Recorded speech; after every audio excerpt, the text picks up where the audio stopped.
बच्चों, रीजनिंग और हिंदी की स्ट्रेटजी मैं आपको बता देता हूं। अंतिम 30 दिन सिर्फ प्रैक्टिस सेट लगाएं दोनों के, हिंदी और रीजनिंग के। ठीक है, हिंदी तो हम खत्म कर देंगे अगले 8 से 1 हफ्ते में। नवीन सर हिंदी को खत्म कर रहे होंगे। रीजनिंग में थोड़ा और टाइम लगेगा, लेकिन मैं कह रहा हूं कि अंतिम 30 दिन प्रैक्टिस सेट लगाएं रीजनिंग का सेपरेट। हम शाम को 6 बजे आपको प्रैक्टिस सेट दे भी रहे हैं, इसी वजह से दे रहे हैं रीजनिंग का प्रैक्टिस सेट कि आप इसका 22 मिनट के अंदर हम टाइम देते हैं। 22 मिनट से ज्यादा समय रीजनिंग पे देना व्यर्थ है, ताकि आपको अंदाजा हो जाएगा एग्जाम में। जब रोज 22-22 मिनट के सेट लगाओगे तो एग्जाम में निश्चित तौर पर अंदाजा लग जाएगा कि मैं थोड़ा ज्यादा टाइम ले रहा हूं क्या नॉर्मल से। हाँ, जितना मैं मॉक में रोज वाले में लेता था उससे ज्यादा ले रहा हूं। मुझे तुरंत अंदाजा हो जाएगा, मुझे तुरंत छोड़ के भागना चाहिए। बिल्कुल। और मैं आपसे रिक्वेस्ट करूंगा कि अगर आप मॉक देते हैं और लगातार आपको समय कम पड़ रहा है, तो एक तो ये शाम को 6 बजे वाला मॉक दे लेना रोजगार विदंकित एप्लीकेशन पर आकर के, फ्री ऑफ कॉस्ट होता है हर रोज। ठीक है।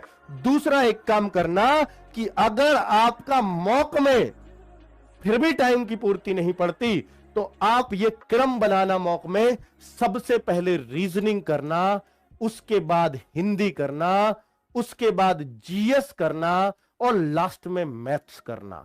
देखना बच्चों, एक अद्भुत आपको परिवर्तन दिखाई देगा। अगर आप इस तरीके से करते हैं तो निश्चित तौर पर आप 5 मिनट कम समय लेंगे जो पहले ले रहे थे। सीधा 5 मिनट का अंतर इस क्रम में एग्जाम करने का पड़ जाएगा। मैं ये नहीं कहता आप सीधा एग्जाम में करो इस चीज को जाकर, नहीं, आप किसी भी मॉक टेस्ट में इसको आजमा करके जरूर देखें, फिर देखना कि आपको क्या फर्क मिलता है टाइमिंग में।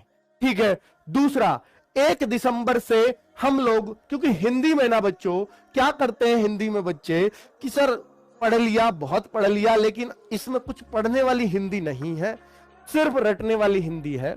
बेहतर होगा हम प्रैक्टिस सेट से इसकी प्रैक्टिस कर लें और हमें पता चल सके हम 20 में से कितने मार्क्स कर पाएंगे। रोज जितने कर रहे होगे हिंदी के सेट में उतने आप कर पाओगे।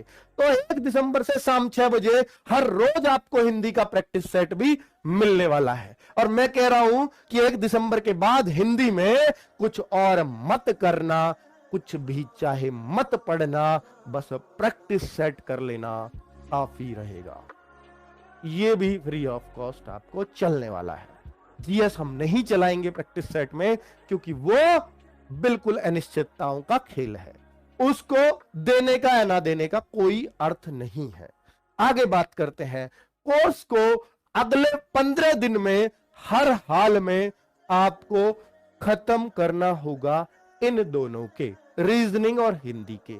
हिंदी तो अगले 4-6 दिन में खत्म हो ही जाएगा, लेकिन रीजनिंग को कोशिश करिए कि नए चैप्टर्स जो मुझे पढ़ने हैं उन्हें मैं पढ़ सकूं। इसलिए राहुल सर और संदीप सर से अलग अलग चैप्टर करवा रहा हूं मैं। जिसको जो पढ़ना है पढ़ लीजिए, जो कमजोर है उसको पढ़ लीजिए, जो नए हैं वो ऐसा पढ़िए। अगर आपको 15 दिन से ज्यादा समय लगेगा, क्योंकि आप पूरा सर के साथ ही कर रहे होंगे, तो आपको 15 से ज्यादा समय लगेगा। नए बच्चों को कहूंगा कि वो इस तरीके से चैप्टर पढ़ें कि आज पढ़ा है, आज ही इसकी प्रैक्टिस भी करनी है, तो आपको जरूरत नहीं पड़ेगी फिर बाद में बहुत ज्यादा रिवीजन की, बहुत ज्यादा प्रैक्टिस सेट्स की।